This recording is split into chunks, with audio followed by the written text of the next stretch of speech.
അസ്സലാമു അലൈക്കും വറഹ്മത്തുള്ളാഹി വബറകാത്ത്.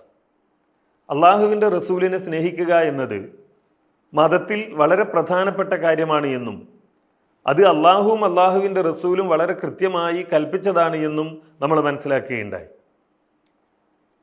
നമ്മൾ നേരത്തെ കേട്ട ആയത്തിൽ അള്ളാഹുവിനെ സ്നേഹിക്കണം എന്നുകൂടി അള്ളാഹു സുബ്ഹാനഹു വ തആല പഠിപ്പിക്കുകയാണ്. അള്ളാഹുവിനെ സ്നേഹിക്കണം എന്ന് പഠിപ്പിച്ച ഇസ്ലാം എങ്ങനെയാണ് അള്ളാഹുവിനെ സ്നേഹിക്കേണ്ടത് എന്നുകൂടി പഠിപ്പിച്ചിട്ടുണ്ട്. നമ്മൾ ആരെങ്കിലും ഒരു ദിവസം തീരുമാനിച്ച് കൊല്ലത്തിലൊരു ദിവസം ഇത് അള്ളാഹുവിനെ സ്നേഹിക്കാനുള്ള ദിവസമാണ് എന്ന് തീരുമാനിക്കുകയും അന്ന് കുറേ ഖുർആൻ പാരായണവും ദിക്ർ ചൊല്ലലും അള്ളാഹുവിൻ്റെ പേര് ചൊല്ലലും തഹ്ലീലും തഹ്മീദ് ഇങ്ങനെയല്ല അള്ളാഹുവിനെ സ്നേഹിക്കേണ്ടത്. എങ്ങനെയാണ് അള്ളാഹുവിനെ സ്നേഹിക്കണം എന്ന് അള്ളാഹു പറഞ്ഞു. എങ്ങനെയാണ് അള്ളാഹുവിനെ സ്നേഹിക്കേണ്ടത്? അതിൻ്റെ ഉത്തരമാണ് സൂറത്ത് ആല ഇമ്രാനിൽ അള്ളാഹു പറയുന്നത്, ഖുൽ ഇൻ കുൻതും തുഹിബ്ബൂനല്ലാഹ ഫത്തബിഊനി യുഹിബ്ബുകുമുല്ലാഹ്. ഖുൽ ഇൻ കുൻതും തുഹിബ്ബൂനല്ലാഹ്, നിങ്ങൾ അള്ളാഹുവിനെ ഇഷ്ടപ്പെടുന്നവരാണോ? നിങ്ങൾ അള്ളാഹുവിനെ ഇഷ്ടപ്പെടുന്നവരാണെങ്കിൽ ഫത്തബിഊനി, എന്നെ പിൻപറ്റുക, യുഹിബ്ബുകുമുല്ലാഹ്, അങ്ങനെയാണെങ്കിൽ അള്ളാഹു നിങ്ങളെ സ്നേഹിക്കും. അപ്പോൾ അള്ളാഹുവിനെ സ്നേഹിക്കുവാനുള്ള വഴി അള്ളാഹുവിൻ്റെ റസൂലിനെ പിൻപറ്റുക എന്നതാണ്, ഇത്തിബാ ചെയ്യുക എന്നതാണ്.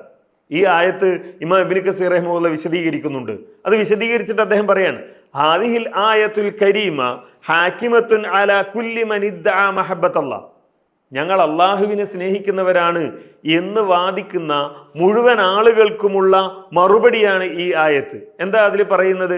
വലൈസഹു അല ത്വരീഖത്തിൽ മുഹമ്മദിയ്യ, അള്ളാഹുവിനെ സ്നേഹിക്കുന്നു എന്ന് പറയുകയും എന്നിട്ടോ അവൻ മുഹമ്മദ് നബിയുടെ ത്വരീഖത്തല്ല സ്വീകരിക്കുന്നത്, വേറെ കുറേ ത്വരീഖത്തുകളാണ്. അള്ളാഹുവിൻ്റെ റസൂല് പറഞ്ഞ മാർഗമല്ല, അള്ളാഹുവിൻ്റെ റസൂല് പഠിപ്പിച്ച മാർഗമല്ല, വേറെ കുറേ ത്വരീഖത്തുകളെ, മാർഗങ്ങളെ അംഗീകരിക്കുകയും വഴികൾ സ്വീകരിക്കുകയും എന്നിട്ട് ഞാൻ അള്ളാഹുവിനെ സ്നേഹിക്കുന്നു എന്ന് പറയുകയും ചെയ്യുക. നമുക്ക് കാണാലോ, ഇന്ന് നമ്മുടെ നാട്ടിലുള്ള സൂഫികൾ, ഈ ത്വരീഖത്തിൻ്റെ ആളുകളൊക്കെ പറയുന്നതാണ്, ഞങ്ങൾ അള്ളാഹിൻ്റെ ആളുകളാണ്, ഞങ്ങൾ അള്ളാഹിനെ സ്നേഹിക്കുന്നവരാണ്, അള്ളാഹുവിനോട് മഹബത്ത് വെച്ച് പുലർത്തുന്നവരാണ് എന്നൊക്കെയാണ് അവർ പറയാറുള്ളത്. അത് വ്യാജമാണ്. ഫഇന്നഹു കാദിബുൻ ഫീ ദഅവാഹു ഫീ നഫ്സിൽ അംർ. ഇക്കാര്യത്തിൽ പച്ചക്കളവാണ് ഈ ആളുകൾ പറയുന്നത്. ഹത്താ യത്തബി അശ്ശറഅൽ മുഹമ്മദിയ്യ വദ്ദീന നബവിയ്യ ഫീ ജമീഇ അഖ്വാലിഹി വഅഹ്വാലിഹി. എല്ലാറ്റിലും, അവൻ്റെ വാക്കുകളിലും പ്രവർത്തനങ്ങളിലും അവൻ്റെ ചിന്തയിലും അവൻ്റെ എല്ലാ അവസ്ഥകളിലും അള്ളാഹുവിൻ്റെ റസൂല് പഠിപ്പിച്ച ശരീഅത്ത് അംഗീകരിക്കുന്നത് വരെ ഒരിക്കലും അവൻ അള്ളാഹുവിനെ സ്നേഹിക്കുന്നവനായി തീരുകയില്ല. കമാ സബത ഫി സ്വഹീഹി അൻ റസൂലില്ലാഹി സ്വല്ലല്ലാഹു അലൈഹി വസല്ലം അന്നഹു ഖാൽ മൻ അമില അമലൻ ലൈസ അലൈഹി അംറുനാ ഫഹുവ റദ്ദ്. നമ്മുടെ കൽപ്പനയില്ലാത്ത വല്ല കാര്യവും ആരെങ്കിലും ചെയ്താൽ അത് ദീനിൽപ്പെട്ടതല്ല, അവൻ തള്ളിക്കളയേണ്ടതാണ് എന്ന് നബി സല്ലല്ലാഹു അലൈഹി വസല്ലം പറഞ്ഞത് ഈ അടിസ്ഥാനത്തിലാണ് ഇത് നമ്മൾ മനസ്സിലാക്കേണ്ടത് എന്നാണ് ഇബ്നു കസീർ റഹിമഹുല്ലാഹ് പറയുന്നത്. എന്നിട്ട് അദ്ദേഹം പറയാണ്, ഇങ്ങനെ നമ്മൾ അള്ളാഹുവിൻ്റെ റസൂലിനെ പിൻപറ്റിയാൽ, അള്ളാഹിൻ്റെ റസൂല് ചെയ്തത് നമ്മുടെ പ്രവർത്തനത്തിൽ, നമ്മുടെ ചിന്തകളിൽ, വാക്കുകളിൽ അള്ളാഹുവിൻ്റെ റസൂലിനെ നമ്മൾ പിന്തുടർന്നാൽ കിട്ടാനുള്ളത് എന്താണ്? യഹ്സുലു ലക്കും ഫൗക മാ ത്വലബ്തും മിൻ മഹബ്ബതികും ഇയാഹു. അള്ളാഹിനെ സ്നേഹിക്കുക എന്നത് മാത്രമല്ല, പിന്നെയോ വഹുവ മഹബ്ബത്തുഹു ഇയ്യാക്കും, അള്ളാഹു നിങ്ങളെയും സ്നേഹിക്കും. വഹുവ അഅ്ലമു മിനൽ അവ്വൽ. ഒന്നാമത് നമ്മൾ അള്ളാഹുവിനെ സ്നേഹിക്കുക എന്നതിനേക്കാൾ പ്രധാനപ്പെട്ടതാണ് അള്ളാഹു നമ്മളെ സ്നേഹിക്കുക എന്നത്. കമാ ഖാല ബഅ്ദുൽ ഹുകമാഇൽ ഉലമാ ലൈസ ശഅ്നു അൻ തുഹിബ്ബ ഇന്നമ ശഅ്നു അൻ തുഹബ്ബ. സ്നേഹിക്കുക എന്നതല്ല, സ്നേഹിക്കപ്പെടുക എന്നതാണ് പ്രധാനം എന്ന് പണ്ഡിതന്മാർ പറഞ്ഞത് അതാണ് എന്നുകൂടി ഇമാം ഇബ്നു കസീർ റഹിമഹുല്ലാഹ് വിശദീകരിക്കുന്നത് നമുക്ക് കാണാൻ കഴിയും. അപ്പോൾ അള്ളാഹുവിനെ സ്നേഹിക്കണം, അള്ളാഹുവിൻ്റെ റസൂലിനെ സ്നേഹിക്കണം, അള്ളാഹുവിനെ സ്നേഹിക്കണം. എങ്ങനെ സ്നേഹിക്കണം? അള്ളാഹുവിനെ സ്നേഹിക്കാനുള്ള വഴിയാണ് പറയുന്നത്, നബി സല്ലല്ലാഹു അലൈഹി വസല്ലമയെ പിൻപറ്റുക.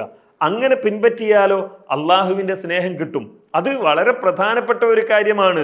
അതാണ് ഏറ്റവും പ്രധാനപ്പെട്ടത്, അള്ളാഹുവിൻ്റെ സ്നേഹം ലഭിക്കുക. അപ്പോഴാണ് അള്ളാഹു സുബ്ഹാനഹു വ തആല അവൻ്റെ വലികളെ കുറിച്ച് പറയുന്നത് അവിടെയാണ്. എന്താണ്? അവൻ കാണുന്ന കണ്ണ് എൻ്റേതാകും, അവൻ കേൾക്കുന്ന ചെവി എൻ്റേതാകും, അതേപോലെ തന്നെ അവൻ പിടിക്കുന്ന കൈ എൻ്റേതാകും എന്നൊക്കെ പറയുന്നത്. അഥവാ അള്ളാഹുവിന് ഇഷ്ടപ്പെട്ടതല്ലാത്തത് കാണാത്ത, അള്ളാഹുവിന് ഇഷ്ടപ്പെടാത്തതല്ലാത്തത് കേൾക്കാത്ത, അള്ളാഹുവിന് ഇഷ്ടപ്പെടുന്നത് മാത്രം കാണുന്ന, അള്ളാഹുവിന് ഇഷ്ടപ്പെടുന്നത് മാത്രം പിടിക്കുന്ന, അള്ളാഹുവിന് ഇഷ്ടപ്പെട്ടയിടത്തേക്ക് മാത്രം പോകുന്ന ഒരാളായി അവൻ മാറും ഈ ഇത്തിബാ ഉണ്ടായാൽ, അള്ളാഹുവിൻ്റെ സ്നേഹം ലഭിച്ചാൽ എന്നാണ്.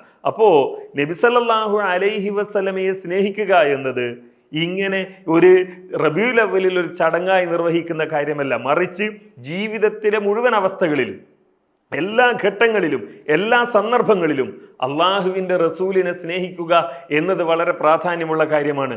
അങ്ങനെ സ്നേഹിച്ചാൽ അള്ളാഹുവിൻ്റെ റസൂലിനെ നമ്മൾ പിൻപറ്റിയാൽ അള്ളാഹുവിൻ്റെ സ്നേഹം നമുക്ക് ലഭിക്കുകയും ചെയ്യും എന്നാണ് അള്ളാഹു പറയുന്നത്, അള്ളാഹു പഠിപ്പിക്കുന്നത്.